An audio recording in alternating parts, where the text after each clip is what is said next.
Thank you, Kamiko. Welcome everyone to the first lightning talk session. I'm Adrienne Levine. I head the Center for the Advancement of Teaching, and I'm also a faculty member in mechanical and aerospace engineering.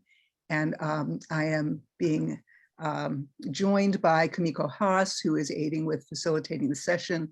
Kamiko is the Director of Instructional Improvement Programs in CAT. And we will be hearing from 6 speakers who will be introduced as they come up to their talks.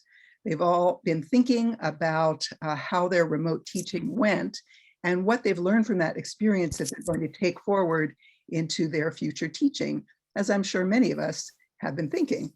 I know I have been. Now, because the lightning talks are very fast, as the word lightning suggests, we unfortunately have to time the speakers very strictly. So after, they're supposed to speak for 7 minutes. So after 6 minutes, I'm going to put a star annotation in the top right corner of their slide, and hopefully they'll notice that. And then after another minute, I'll put an X in the corner. And if they still don't notice, then I'll speak up. And then I'll take 1 or 2 questions. Kamiko and I will take 1 or 2 questions from the audience using the Zoom raise hand feature. After all the speakers have spoken, there will be an opportunity to go into breakout rooms to ask further questions in a more intimate setting. So without further ado, let us go ahead and begin. Kamiko. This is not working. This worked earlier. It's not working. Right, we're not seeing the words. Is that the issue? Yes, that is very strange. Do you want to go out of the PDF and come back in? I don't know. That doesn't make sense. How about the next slide? Very strange. I practiced this morning and it did work earlier. Okay, and so if you continue to the next slide, what are you seeing? I actually cannot. Somehow Okay. Okay, let me try again. You will all. While we're waiting, Georgia, I don't know if you have your slides handy, because that would be another way if we can't get it to work. You're muted, but I've learned to have duplicates of everything. Yeah. One of the joys of teaching virtually. Right. Okay, so let's let Kamiko give it one more shot, and if that doesn't work, we'll let you share screen. It is working when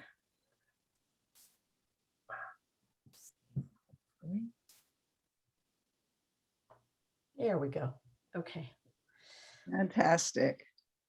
Wonderful. Kamiko, you were going to introduce Georgia briefly. So, I think it's when I do this large screen. So I'm just going to go with this. I see. No. Oh, it is not. There we go. There we go. This is very embarrassing. No, it's just the way the world turns these days.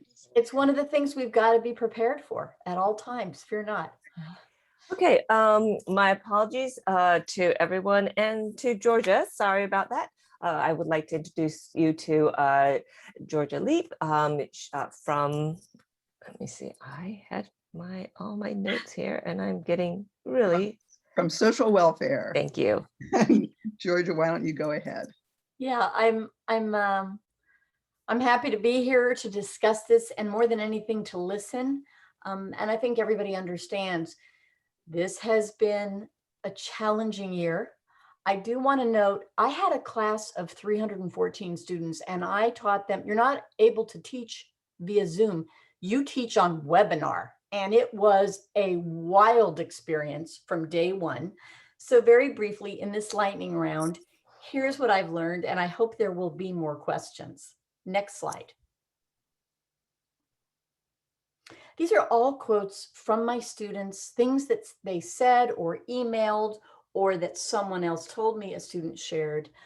The class I teach in social welfare is called, it's in public affairs, and it's an introduction to individuals, organizations, and communities. And several of my students refer to it as Guilt 114A, because we talk about a lot of social problems. And they're troublesome, they're painful, they're difficult. We talk about intimate partner violence, child abuse, community violence, gangs. And a student said, I feel triggered when you talk about child abuse. Now, how do you talk intimately about child abuse in a crowd of 314 on a webinar? Next slide. It really was a challenge to communicate about disturbing topics. And one of the biggest problems with webinar was, of course, I'm not seeing faces. And what I thought of first was, okay, I'll just give the lecture twice. I'll divide the class in half. I'll be able to see all their faces. That was ridiculous. By the way, the picture doesn't seem to be coming out. The photograph is not coming out. Is that what everybody's encountering? Okay, should we go to screen share? Can we flip over? I'll flip over to mine, or what's best? Sure, if you would like to. Okay, so I'm going to keep talking. I really, really struggled with how I was going to be able to see the faces, keep a sense of intimacy. Is everybody now able to see my slide? Okay, yes. good. Okay. It's also important to know how to keep talking while you're fumbling with the screen share. What I happened upon was I knew I couldn't give the same lecture twice. So what I did was to divide the class into groups of 60. And you can have 60 panelists. And so for each class session, I added 60 panelists from all these different groups so I could see their faces. I also asked students to direct message me in the chat so I could see their comments in real time. It wasn't a perfect solution, but it worked. The other thing I did was when there was particularly troublesome information, I would pause and take a break of 1 or 2 minutes every 10 minutes. This also worked much better than waiting for a break at the end of an hour. Those quick breaks just sort of, and I would say, everybody just shut your cameras down, take a breath, take a moment, come back. I found that as I divided lectures into those sort of semi-digestible pieces, also able to see faces, also able to try to communicate with students in every way possible, was the most effective way to deal with the webinar and wanting to glean reactions, and also how to deal with disturbing topics. Next slide. Oh, can I guess I get to just, okay, sorry, had to shift over. All right. I actually saw this on a student conversation where they thought they were direct messaging on chat, and I saw what they were saying to another student. And I, of course, laughed, and I thought of Jeffrey Toobin. Okay, everybody knows what happened to him. I didn't have the embarrassment that he went through, but I did find creative ways to engage students. I spontaneously used breakout rooms. And of course, there were a number of different breakout rooms, but I would peek in on students, ask them spontaneously to share their feedback about the course. I found it important to be creative, nimble, and spontaneous so that I did something that the students did not expect. The other thing that I did is students are very clever, and I have a perfect example of this and I'm sure many of you may, I can't show it without stopping my screen share, but there's lots of people, including myself, who have photos of themselves that look live on video. And there were lots of students that put up photos. I didn't allow that. I told students when they were on a panel, they absolutely had to be live or it would affect their participation grade. These were undergraduates. Grade was the magic word. And I told them they had to actively participate. It was sort of the hammer and the glove, but it worked. Okay, let me go to the next slide. All right. Why is someone from the LAPD speaking in a UCLA class? As part of what I do in my courses, I always have guest speakers with all different reactions, representations. I did a lecture about community violence, presented different concepts, and then I had on the left Elder Michael Cummings, a community activist, organizer, former gang member. On the right here on this slide, Deputy Chief Amata Tengarides from the LAPD. And the class erupted. There were people on Twitter, there were people on Instagram, and even though it got a lot of pushback and there were really perils to having this type of a guest speaker, it engaged the class. And I would say, despite the fallout, just as I'm saying here on this slide, it is even more important to take chances virtually than it is live. It's more difficult to manage. And I had to start a whole bunch of strategies in order to manage this. But one thing it ensured is that people who were in the class really got engaged. I found that on a webinar, it was doubly important to be provocative to ensure that students were engaged. And even though I will tell you, there was a lot of fallout, and for me as an instructor, even after being here at UCLA 29 years, the eruption was something I still was not prepared for. I am so glad I did it because it ensured everybody was engaged in that class session. And then they definitely were online the next week because they were dying to see what was going to happen and who I was going to bring. The other thing is I said, okay, I realize it might be traumatic to have someone from law enforcement here. Do you want to take the break in 10 minutes? And what was amazing was I got all these comments, all these hands raised going, no, no, no, no, no, let's keep going. So it really was, in some ways, very perilous as an instructor, but really a great way to get students involved. Okay, here it is. I heard this from students. I heard oh my gosh, you won't be able to show me the X, right? So do you want to give me a time? Oh, you can't see the X? No. Oh, now I see it. Okay, great. Very quickly, move beyond traditional office hours. Do this, do this, do this. What I did is during the quarter, and I only did this once, but I took one day where I had what I called an open house.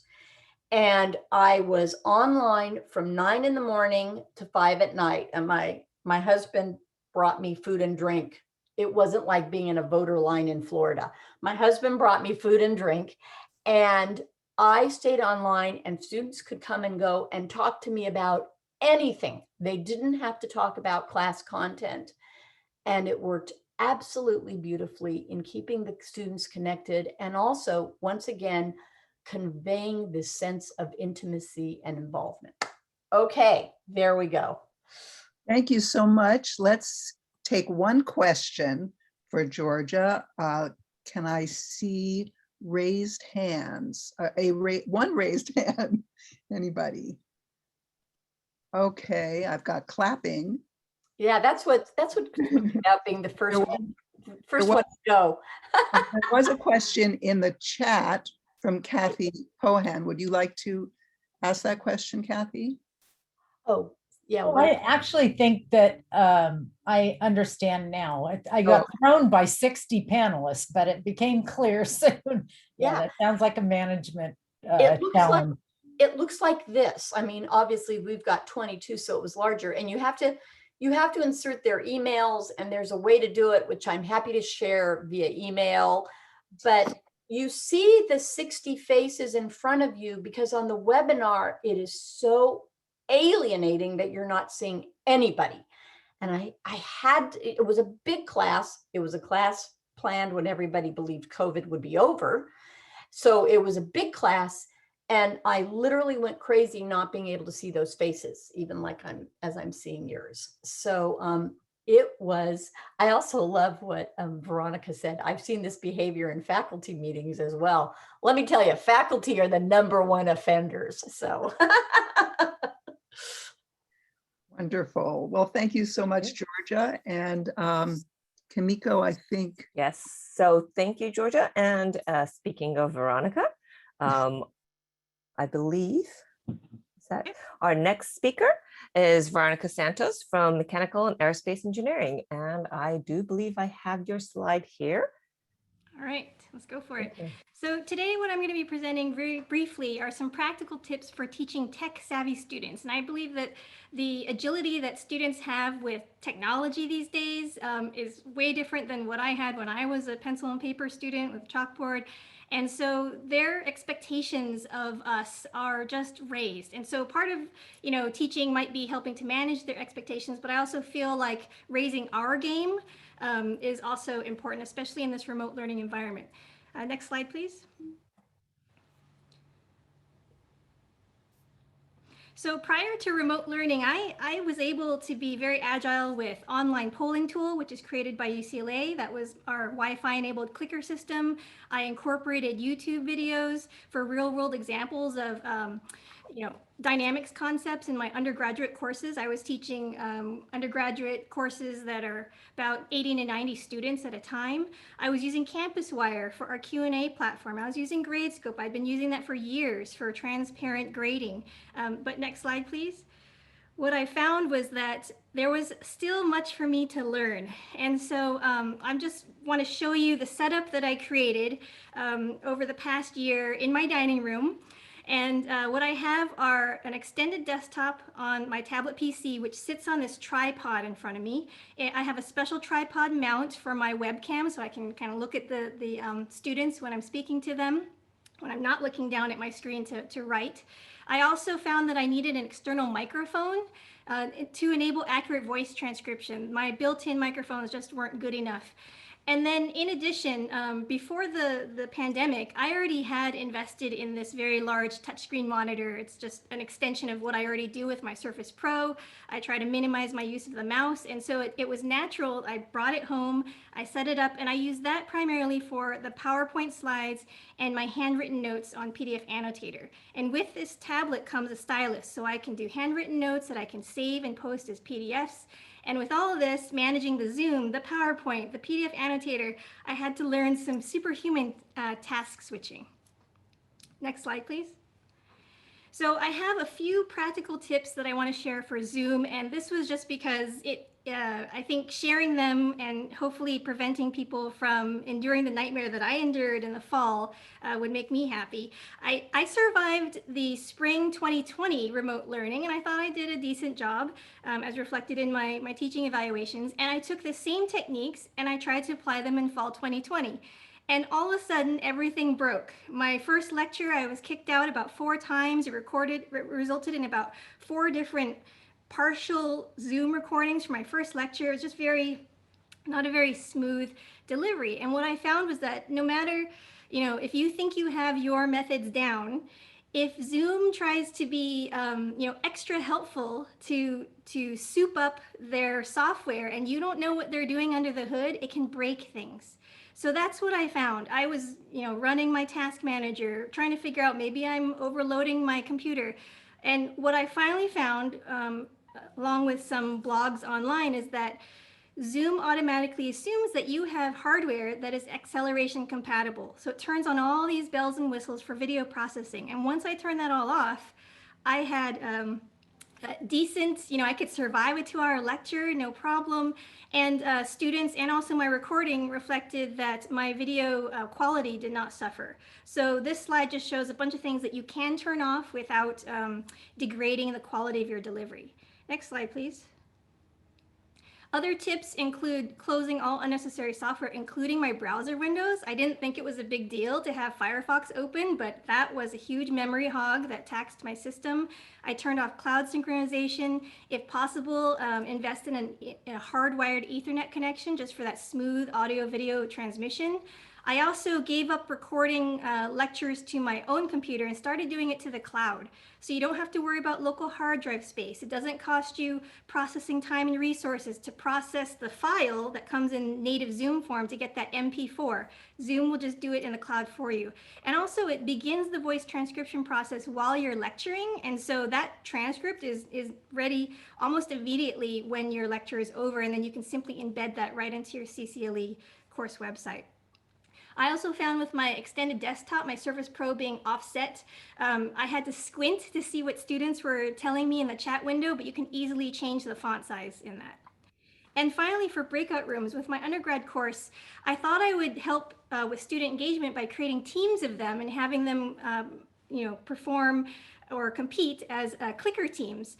And that pretty much fell apart because students use different email addresses when logging into Zoom than what you might find in the UCLA registrar. So you might do all this preparation beforehand and then hit go to send everyone to their automatically assigned breakout rooms and find that you still have 40 students sitting with you in the main room. So what I did to fix that was when you set a breakout room up and you open one live, you want to check the box that says allow participants to choose room. That way, if you tell them outside of class with a Google Sheet, for example, your team such and such, you're always going to be in room XYZ, then they can go there themselves. And I also check the box just below that, shown on this slide, where I allow the participants to come back to the main session at any time. So because I had so many, I had 20-something rooms, I couldn't visit them all at once. So I just stayed where I was in the main room, and they could come and go to ask me things and then go back to their groups. Next slide. Additionally, I wanted to encourage student engagement not only with me, but also one another. So for engagement with me, I used the Zoom chat window. I incorporated the breakout rooms, as I mentioned, where I stayed in the main room. I also used Campus Wire. And then to encourage student engagement with one another, in addition to the Campus Wire, students created their own GroupMe. And I heard about it through the chat one day, and I said, hey, would you mind if I just blasted this to the entire core class and let anyone join? And they were very supportive, so I did that. And then I also created kind of a student-only Zoom student meeting room. And I just created it. It's recurring, and students could log in whenever they wanted, if they wanted to gather remotely with one another. And I told them, instructors aren't going to pop up here. This is really for you guys for course-related activities. And I could tell, if you get the emails in your inbox about when someone has joined your meeting, I could tell students were using it and appreciating it. Next slide. So the last thing I want to mention is that, I recognize that the learning experience is not the same for all students. And so I wanted to give opportunities for students to earn extra credit in a way that they can handle. So not only did I have clicker questions sprinkled throughout lectures, but I enabled students to create their own open-ended labs that they performed at home. They had to submit a brief written report to demonstrate their concepts. There had to be some numerical analyses. And because students were so savvy with their cell phones, I had them video record their experiments and use the video stream to analyze things, including coefficient of restitution, conservation of linear momentum. I even had a student go above and beyond to pre-record his own Zoom video presentation and post it on YouTube. So these are just a few tips, and I look forward to the Q&A session. Thank you. Thank you so much for that great, I see people clapping. You can't hear them, but they're clapping out there. Any questions? If you want to raise hands, that would be great. Or if somebody just wants to unmute and speak, that's good too. I saw some nice comments in the chat.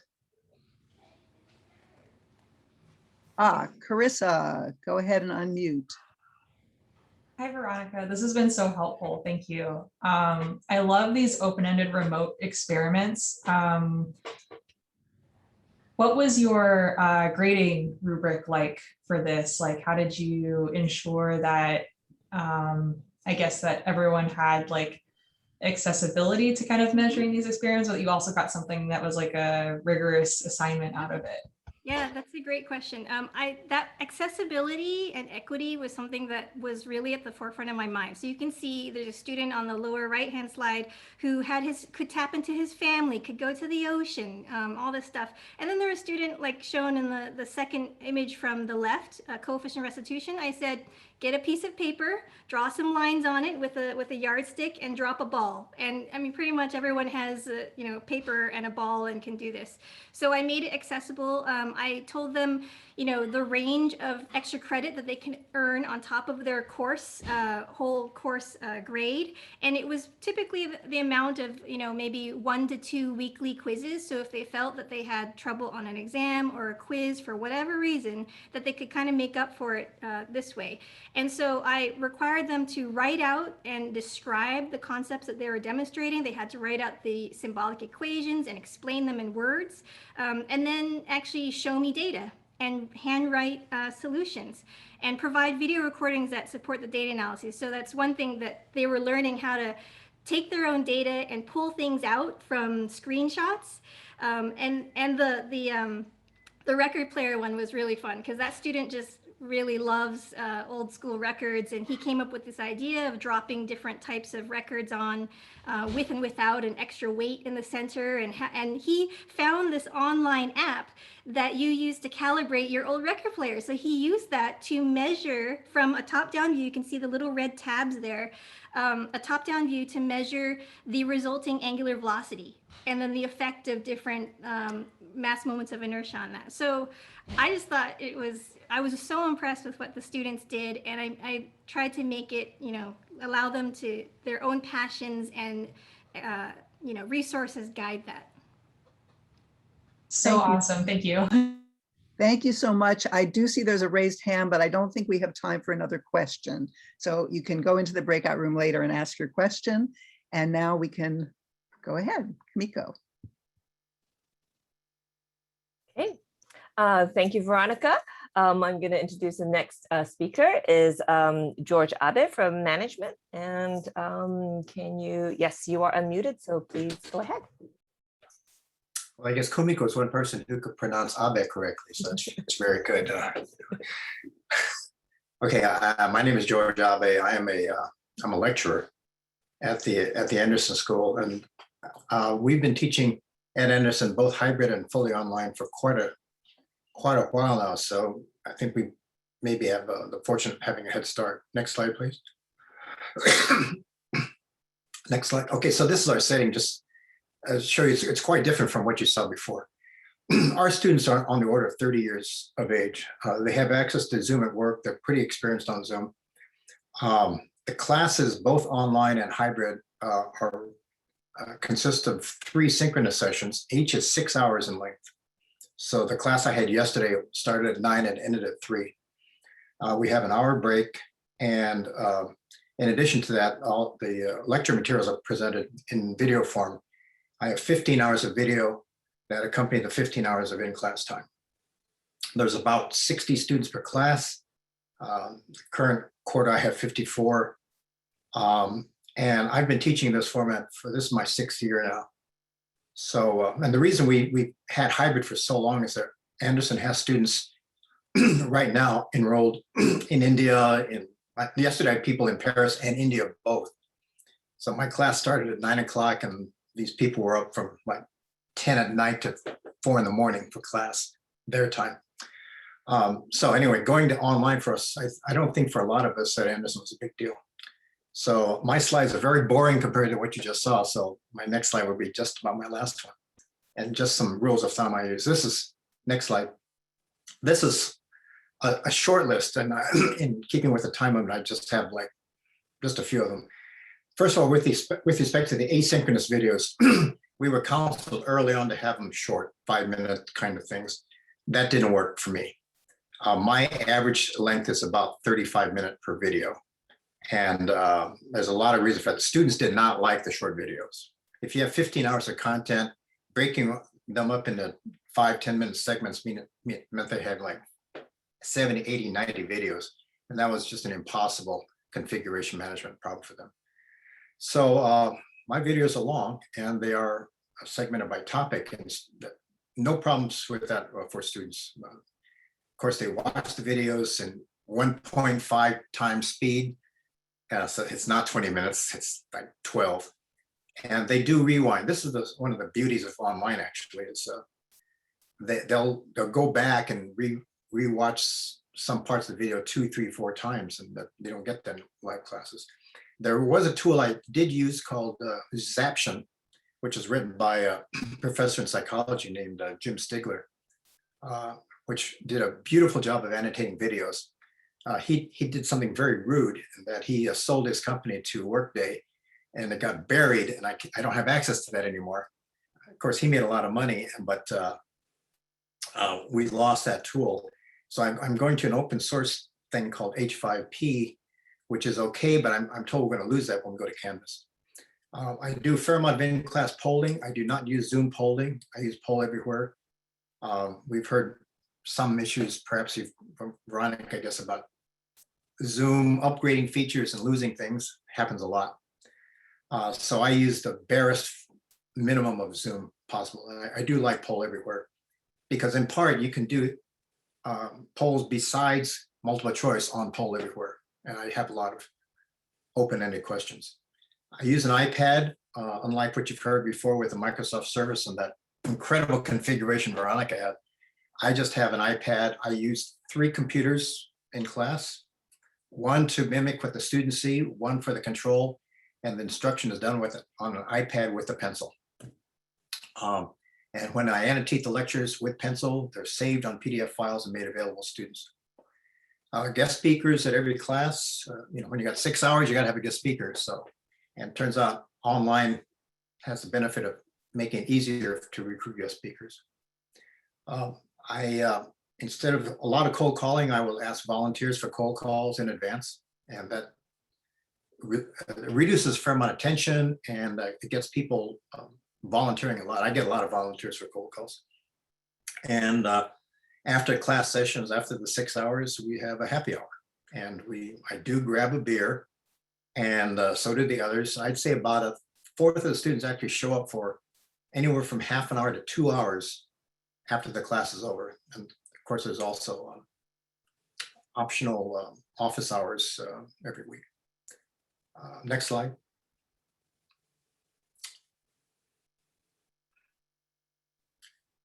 This is a sample of what happens on an iPad. You have colors, you annotate diagrams live, and this induces a lot of conversation. One thing I should add that I didn't have in the last slide is for any class, particularly when you're going for 5-6 hours, you got to have a script. And my scripts are about 7 to 8 pages. I keep them on the monitor next to the Zoom image. And so I'm, without losing eye contact with the class, I can see where I am in the script. And it's really necessary to plan out 2 15-minute intervals of what you're going to do in the class. There are other tips, but I think I'll leave it at that. Keep it to 5 minutes. That's it. Fantastic. Thank you so much, George. And we're open for questions now.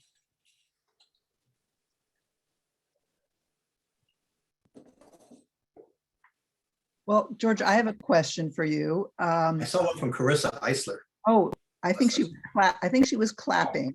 I saw a hand. I don't know, Carissa, if you have a question, go ahead and raise your hand. But I have a question, George, that I mentioned to you earlier. You had a really intriguing statement in an email to me where you said that the student performance seemed to be comparable in your online classes as compared to earlier in-person versions. And can you expand on that a bit? Well, I test midterm and I test final exam. The final exam is 3 hours. It's 40 questions, different kinds of questions. And the grading has been fairly uniform over the past 6 years, and incomparable with the prior 13 years of fully online, fully in class. So I would say, in terms of grades, it's the same, and the content is the same. I don't shortchange the students on content at all. even though it's online. I would say though that because of the stilted nature of being online, there's a lot less chit chat like you get in the classroom. There's, what'd you do last night and all that. That doesn't happen, and that's good, bad. The students do network, happy hour. There's a lot of networking going on. We haven't lost too much of that. But I would say it's a pretty business-like setting that we've got. And so I don't know, I have not noticed any. And the ratings have been very good. I would say my personal ratings are actually better online than they were in class. But I think that's a reflection of other faculty not doing quite as well and me being about the same as I always was, but the other faculty was very uncomfortable with this environment. Interesting.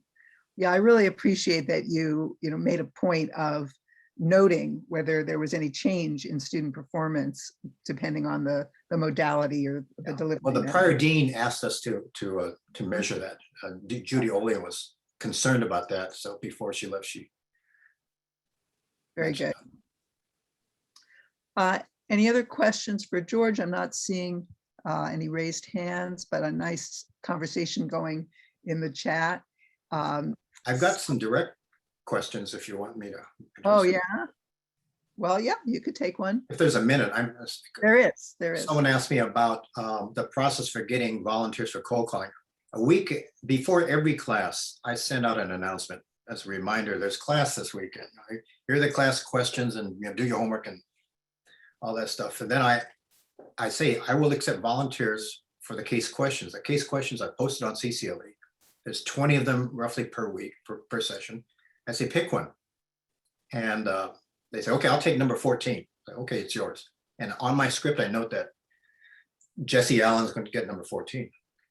And it's not that, I try to keep it informal, like it's really a surprise, but people know they volunteered and they pick one, and the results are good. They prepare. Yeah. Nice. All right. Thank you so much, George. Appreciate those insights. Kimiko. Yes, thank you, George. And I would like to introduce our next speaker.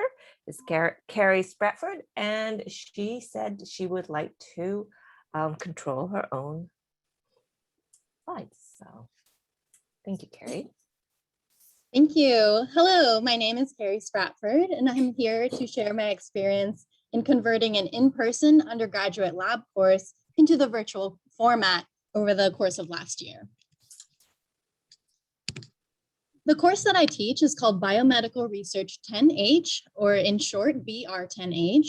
And this is an in-person undergraduate lab course in which we use a discovery-based learning approach. So students are actually participating in an ongoing research project that spans multiple quarters. They're producing their own novel data in lab. And ultimately, the data gets compiled into a peer-reviewed manuscript that gets published, and the students become co-authors on that paper. The students, it's often their first exposure to what it's like working in a research lab, and they're able to share this experience and their experiments with each other in the lab setting. The benefits of discovery-based learning are incredible. The students that participate in BR10H consistently score themselves much higher than other students. BR10H students are represented by these green triangles here. They score themselves much more highly than other students in scientific concepts such as learning lab techniques, the ability to analyze data, skills in science writing, and interpretation of results. And the benefits of this discovery-based learning approach extend beyond the student time in the course, as even after they graduate, the students retain a high level of interest in STEM-related fields, whether they are the total cohort and even the subgroups of underrepresented minority students that participate in the class. There were several aspects that I wanted to maintain between the in-person and the virtual format of this course. One, of course, was this discovery-based learning approach, as it is incredibly powerful. I still wanted students to participate in the ongoing research project, and I maintained the use of the fruit fly as a model organism in order to teach concepts of molecular biology and genetics. Of course, the biggest difference was that the students were no longer to physically be in the lab. And I had to get kind of creative with the technology that I used in order to still provide that in-person experience while the students were sitting at home on their Zoom rooms. Another big difference was that previously students asked one similar question with one experimental setup, and each individual student was given a unique gene candidate to test for the function of that gene. In this virtual format, I used the breakout session feature for Zoom and split the students up into smaller subgroups. And in each of those smaller subgroups, each student was assigned an individual experiment that was unique from the other students' experiments. And in this way, the students were able to act as a representative for that experiment. I was able to teach a wider array of different genetic concepts, and the students were able to share their results and their experiments with their peers and come up with a group model of what was happening in our scientific situation. So I still wanted to show the students what it was like to acquire the data from start to finish. So I started by showing what the flies look like, how to sort male and female, how to look out for special aspects of their physical traits, and how to set up genetic crosses. And so I did this using an Elmo document camera, and then I shared the software with the Zoom room for them to be able to see the flies live. The next step is the process of acquiring a very small organ within the larval stage of the animals. So I did live larval tissue dissections. I used a stereo microscope, and I was live dissecting these larvae. And for some context, these larvae are smaller than the size of a grain of rice. And with this stereo microscope, I linked up a digital video camera. And then I used an Elgato live streaming device to convert the video feed into a shareable feed for the students to see live what I was seeing through the eyepiece on their Zoom screens. And this right here is the very small, it's only a few thousand cells large organ that we had to dissect out. And so you can see that there's a high resolution at which the students can see these different tissues, even when they're sitting at home. So they get that kind of hands-on in-person experience without physically being there. Once we dissected and mounted the tissues, I took them into the microscope room and used a confocal microscope and was able to share the digital software to teach the students concepts about physics and tips and tricks for how to produce the best quality image for their data. I then assigned each of the students their individual experiment, and I gave them raw data files that I had produced before the shutdown. And the new aspect that the students were contributing was that they produced some measurements and quantifications of this data using ImageJ program, which is an open source software provided by the NIH. And we did this in what I call workshop time, devoted in-class time for them to work on this task. I also used this workshop time later in class to break up large writing assignments into smaller subsections that were more manageable for the students.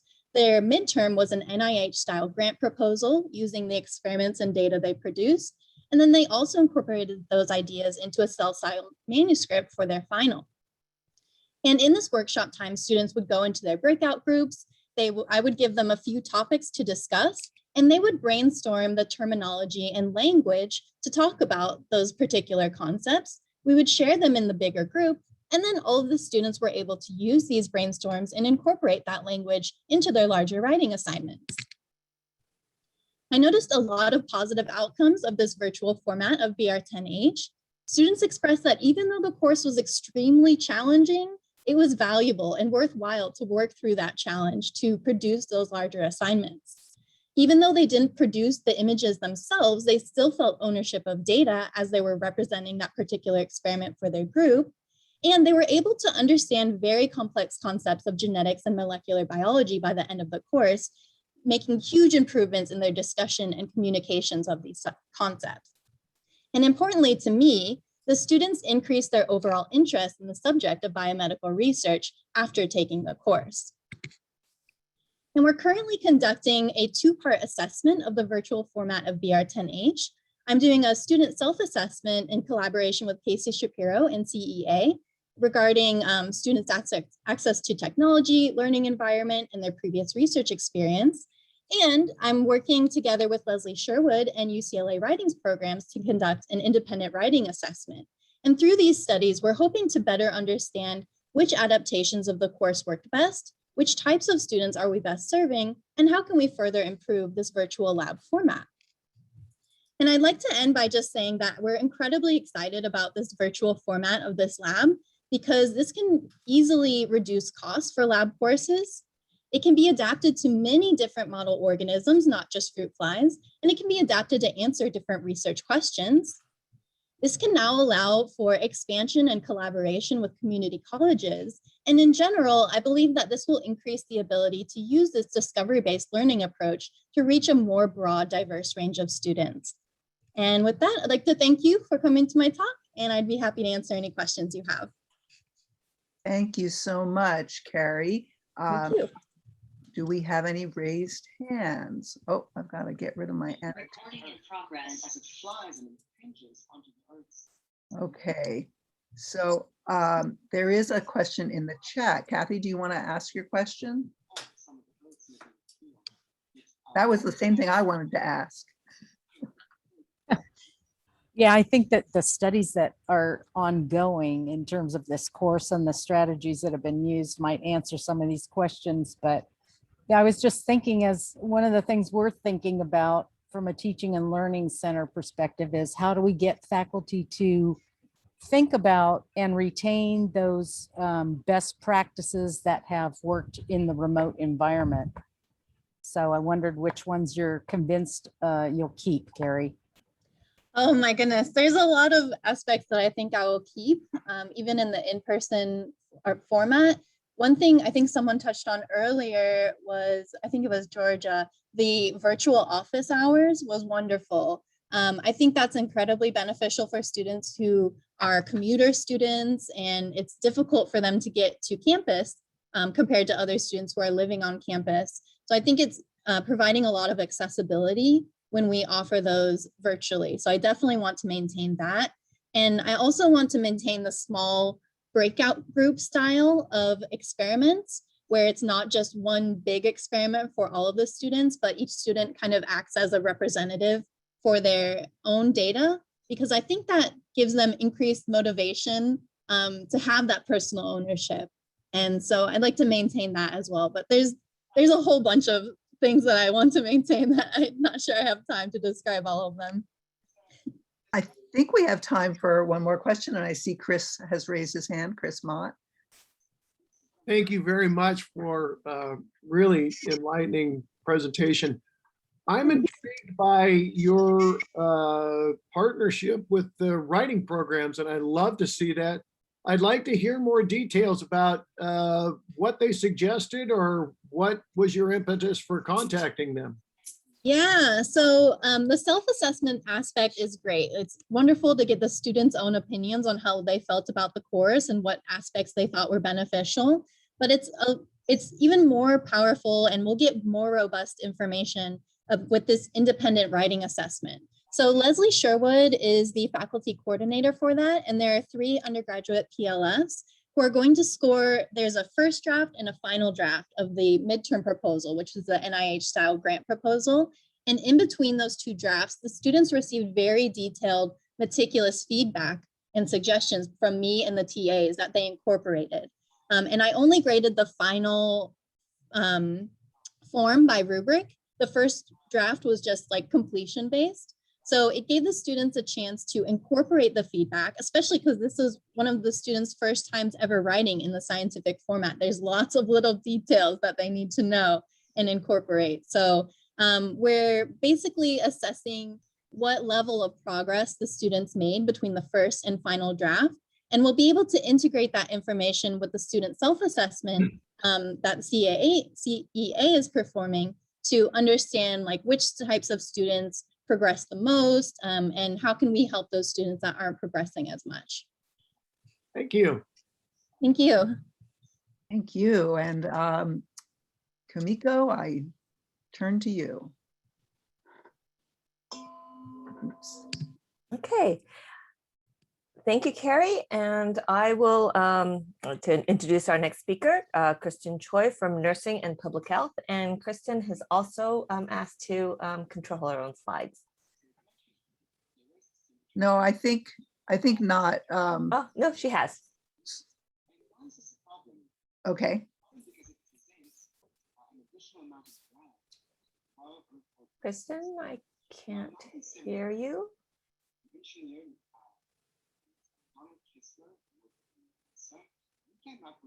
Okay. That's strange. Kristen, are you, oh, you're connecting to audio, I see now.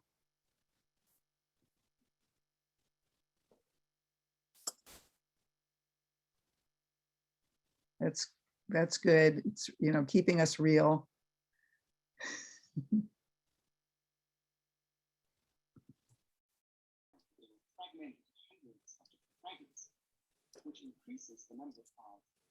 So there's a question in the chat, how can we access this recording? The recordings will be made available at our website afterwards. And I think we could just send, I mean, they'll be at our website, but to kind of remind you, we can send something out to everybody who attended, letting you know when they become available.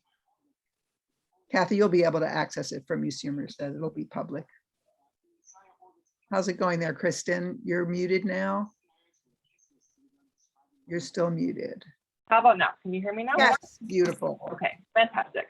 Sorry about that. And, you know, totally embarrassing that I'm still having these issues like a year into this pandemic, but here we are. So thank you everyone for having me here today. I'm an assistant professor at the School of Nursing. And this year, 2021, was only my second year at UCLA, so I am fairly new to teaching, but excited to share some lessons that I've learned about creating community and mental wellness on Zoom. And this is something that was really important to me this year. One, because I'm a practicing psychiatric nurse, and as a clinician, I know how much mental health is a big problem for people right now. And two, because nursing students kind of sit in a unique place. They are students, of course, but they are also in actual healthcare, working in hospitals in a pandemic context. And so I felt like it was really important to think about these things in structuring my class. So I taught a class of 70 master's level nursing students, and they were all students who were coming in to get a second degree in nursing after getting a degree in something else. And before I talk about my strategies, which I think can apply to more than just nursing classes, I did just want to share a bit of context. There have been a number of surveys that have come out suggesting that college students generally have higher levels of depression, anxiety, and many different kinds of psychological distress as a result of COVID. These surveys are new, but they're coming out more and more showing those elevated rates. And I actually have a student at the School of Nursing who just did a survey this spring of mental health in our student body in the School of Nursing. And what we found was that about 7% of students had actually had COVID themselves. 22% had a friend who had been hospitalized or died, and about 40% had a family member who had been hospitalized or died from COVID. So these are some really big stressors in the lives of our students. We found high levels of depression and anxiety, 29% depression, 35% anxiety, which is a bit higher than what we see at a population level. And also that unfortunately very, very few students are aware of or using mental health services on campus. So again, just wanted to kind of share that context. So in terms of creating community on Zoom, in a class of 70 students, and as lots of us have talked about, it's really difficult to find ways for students to connect in such a large group. So to create community, the first thing I did on the first day of our class was I had all of the students split into breakout rooms, and these were stable breakout rooms that stayed the same throughout the whole term. Each group had 5 students, and that was intended to be small enough for them to be able to have actual meaningful conversation with each other. The first Zoom breakout room that we had was for all of us to come to consensus about the Zoom norms that we would all follow as a class. And so I asked the students to talk about what are the top 3 to 5 Zoom norms that you think we should follow that are going to best promote your learning? And then I put them all together, and that's what we all went by. I'm going to show you briefly what those Zoom norms were, and can certainly share these when I'm finished.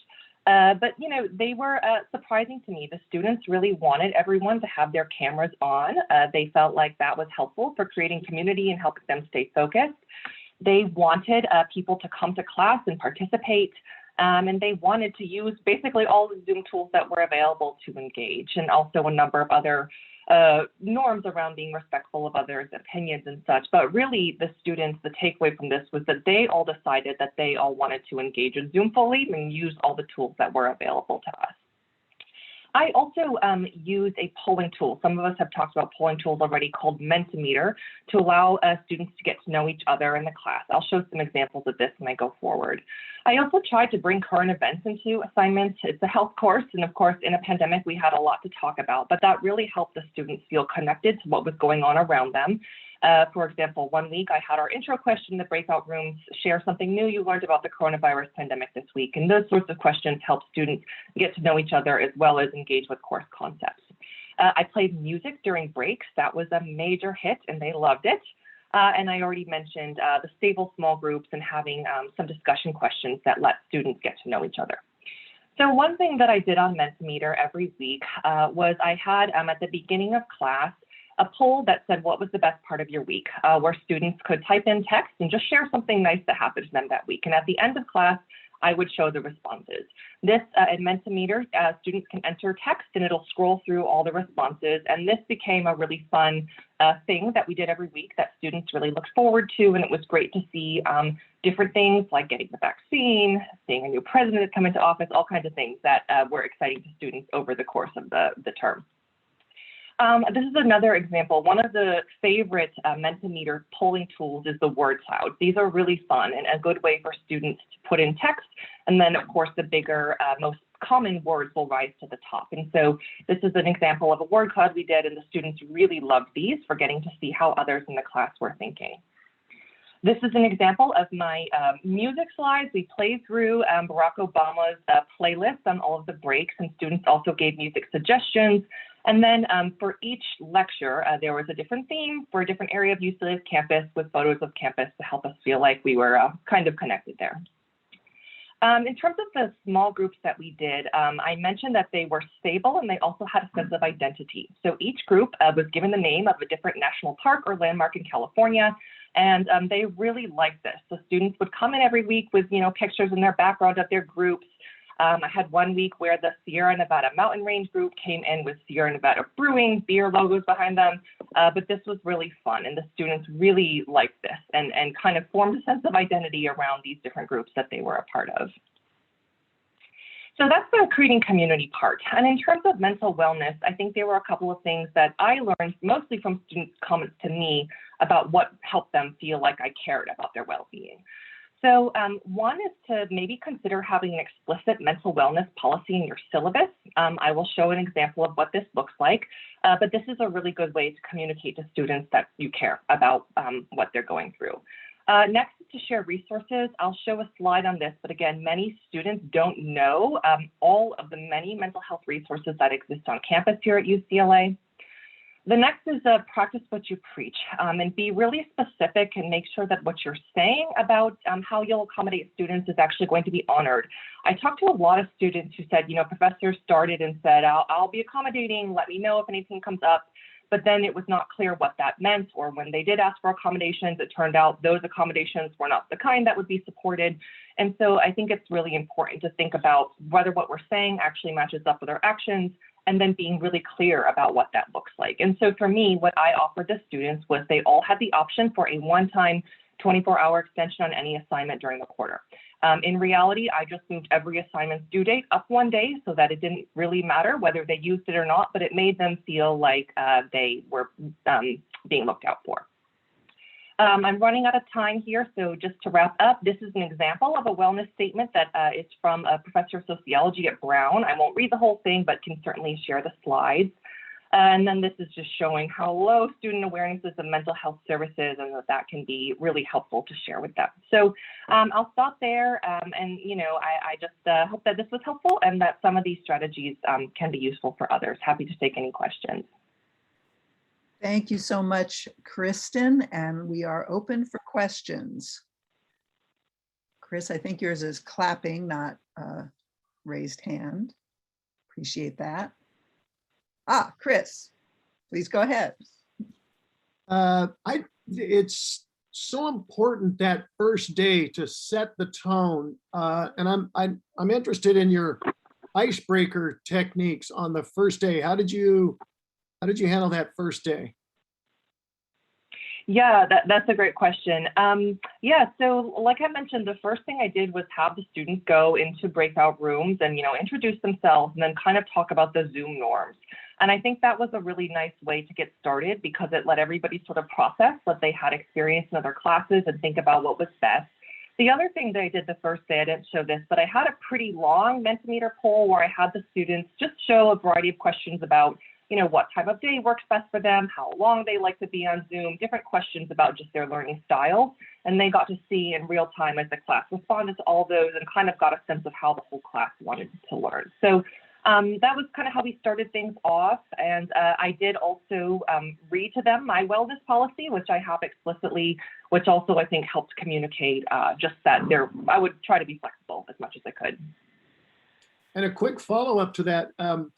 Have you ever used any first day activities where students are getting to learn other students' names and something about other students, so they're already starting to create that community with each other?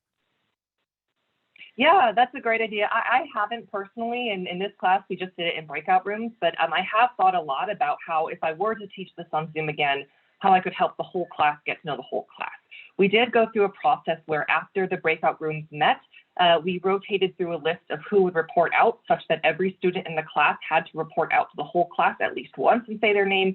But I think that it would be good to think more about how to do that in the whole group as opposed to just in breakout rooms in the future. Thank you. Any other questions? We do have time for one more if there is one. I see in the chat there was a lot of interest or support for the music during class. I heard someone say that they had students recommend songs or come in with a playlist. Any other questions or comments?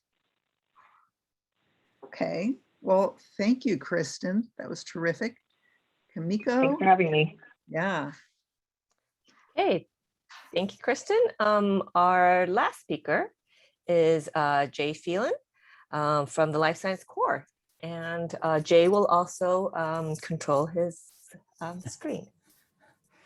I will at least try to control my screen. So hopefully if you have me on speaker view, you'll be able to see it larger. Although right now I'm not. I see Kamiko. Can people see mine? Okay. Yeah, I mean, we could spotlight you if you. Okay, if you want. that would help. Just because I will have the slides on there. Sorry about that. Let me figure that out. All right. Usually when you start talking for a while, it bumps over to you. There we go. Okay, so first off, I want to say I love all the other talks. I'm jotting down notes as fast as I can because I am learning things from you.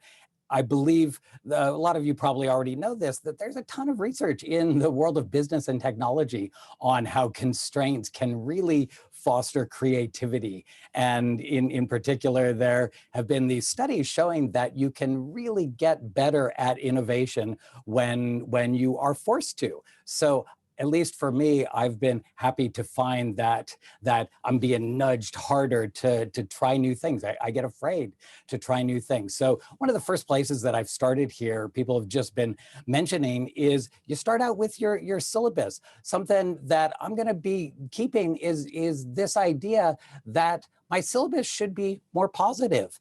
I came across this article recently, and it was an article just talking about the syllabus. And one of the things they said, which I thought was great, they said, syllabi have become increasingly authoritative and rule-infested to the detriment of student learning.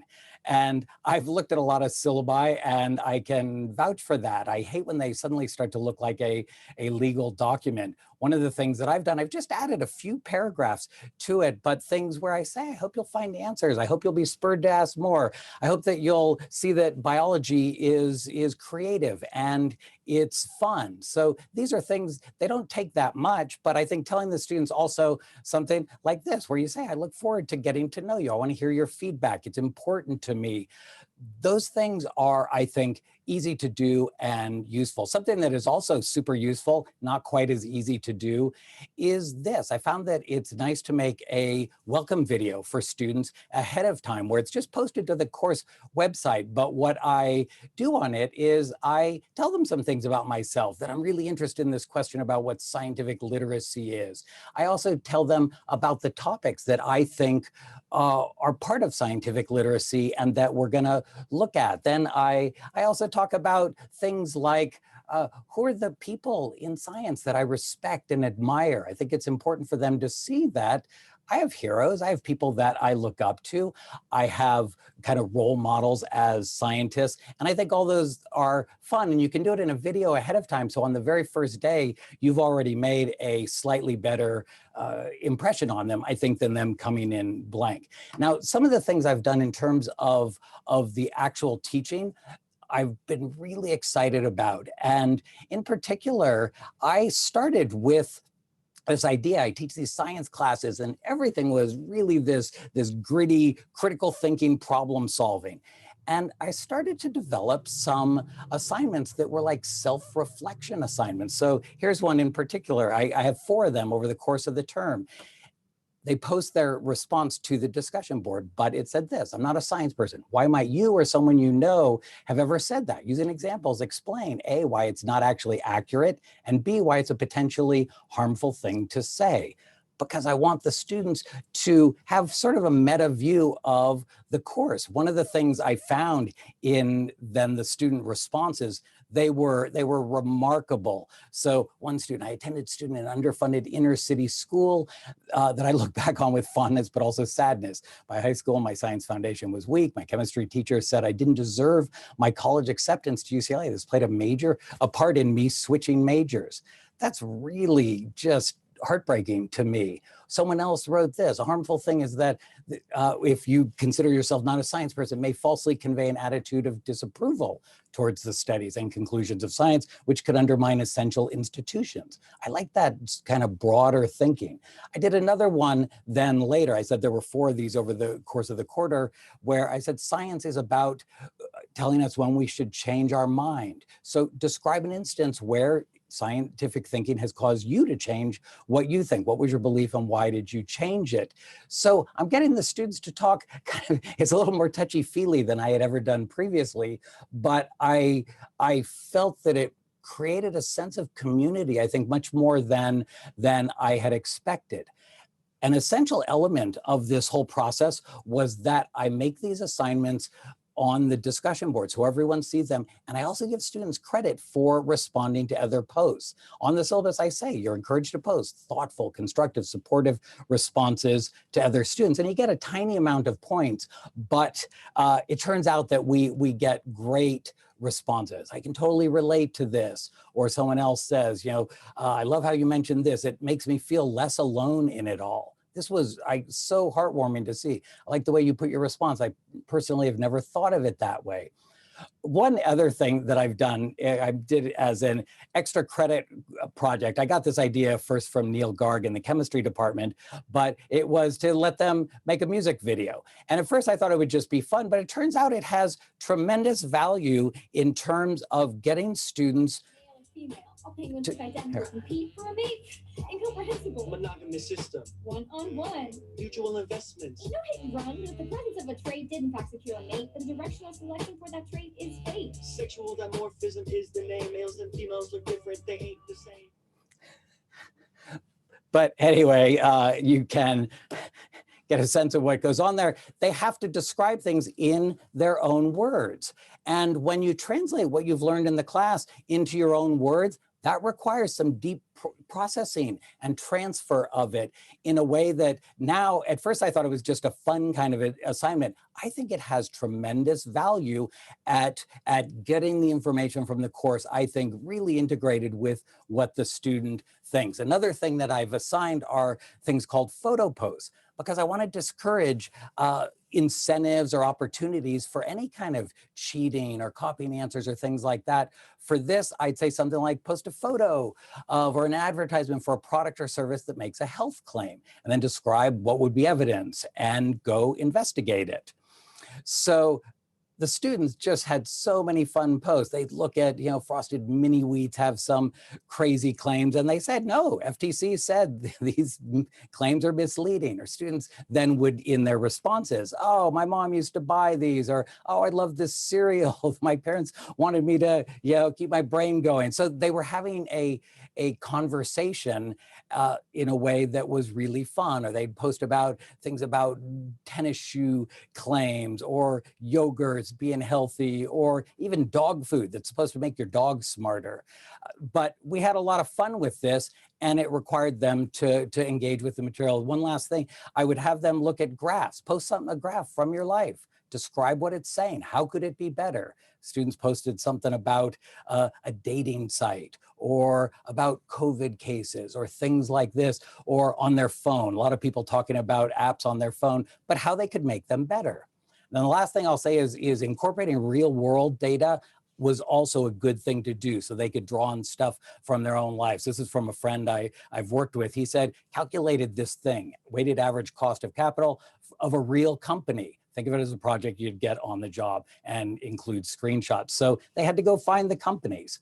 So I will stop here, but I try to focus on, those are the things that I think I'm gonna try to bring with me when I go back to the classroom. I think I'm a very different teacher than I used to be, but better, I think, I hope. Thank you so much, Jay. And you also made it impossible for me to interrupt you with annotations. So good going. Any questions from the audience? I know there was one in the chat from Veronica about a technical question, and Kathy Yes, seconded that question. My technical question was just how you worked that magic where you had your slides instead and then toggled back and forth. Is that software? It's funny you asked. From the minute you gave your talk and you mentioned having to get a fancy microphone, I knew that you were going to be interested in this. Yes, there's software that you run before it goes to Zoom, so that the thing you send to Zoom, instead of being your camera, it's whatever feed you want. And then you can create, oh, I want to have a little inset box. Oh, I want to have one that is the full screen. Oh, I want to have one that's a different screen. And Zoom just sees one thing. So I hated that I was fumbling with, I'd click, oh yeah, I want to share my screen with the class, but then I'd forget the thing after I'd picked it to click share, and then the students would have to, remind me, and all that drove me crazy. So there's a professor at MIT's business school, and Andrew Lowe, and he's made a video on how he does it, and we started talking back and forth about ways that we could do this. My model was the TV guy, John Oliver. He always has a little box next to him, and I thought, that's what I want to do. I think the students need to key into that there's a human talking to them and responding, but I'd be lying if I said it was easy to do, but once you've done it, it's actually easier to do the class. I love that now I just have these little buttons and I push, and bam, it can go to whatever I want very quickly. And I can find this software online if I... Yes, and it's free. It's called, OBS Studio. Oh, okay, great, thank you. And Kristen has another software in the chat. Okay. Any remaining questions? Well, great. We have an opportunity. So thank you, Jay, and all of the speakers. Kimiko, I'll turn it to you but in the meantime, we can all applaud either for real or virtually. This was great to hear all of your thoughts. It was really interesting.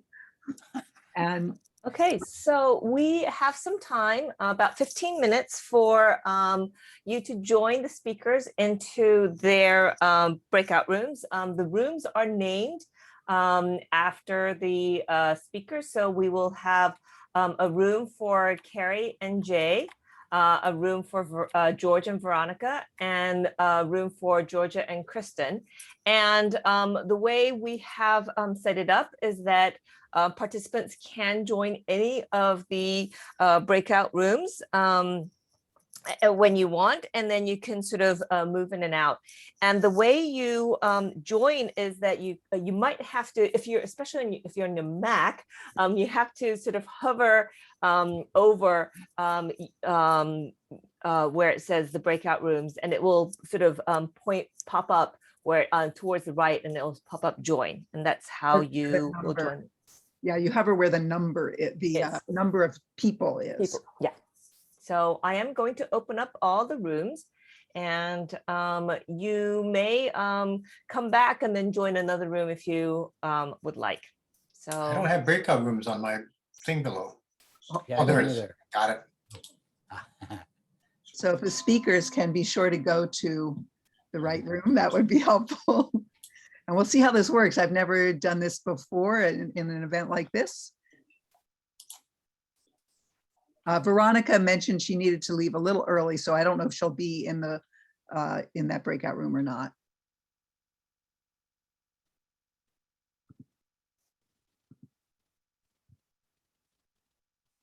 Forgive me. I'm going to have to leave as well. Please forgive me. Okay. I've got to go to visit county jail.